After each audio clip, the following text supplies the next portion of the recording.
Hello mga Crispets, may nagtanong sa akin kung gumagana daw ba tong camera na to. Pwede raw ba siyang i-connect sa malaking monitor? Ang sagot po dyan ay pwede po siyang i-connect. Yan. Gamit lang kayo ng USB Type-C, tapos i-connect nyo lang sa inyong computer, sa laptop ninyo, pwedeng pwede na. So para ipakita ko sa inyo, ako yan. Yan, yan guys. Oh. Masabihin nyo kasi fake eh. Yan. Bang? Yan tayo. Oh.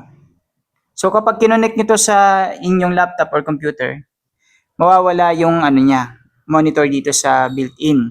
Mapupunta siya doon sa laptop ninyo o kaya sa computer ninyo. Ganun lang, plug and play lang yan guys. As pag binunot natin, so guys, bubunutin ko ngayon. Oh, yun. Oh, binunot ko, wala na yung ano, front cam na yung gumagana doon.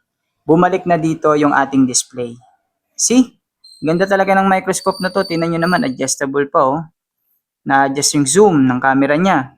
Na-adjust din yung taas at baba dito. Na-adjust oh, taas baba. Sas na-adjust din yung ilaw niyan. Oh. Oh. Rechargeable pa ng USB Type-C. Tapos, pwede mo siyang gamitin ng hindi nakasaksak dahil rechargeable nga siya. So, hindi mo kailangan ng mga wires para hindi siya abala. At tingnan nyo naman kung gaano kalinaw yan guys. Oh.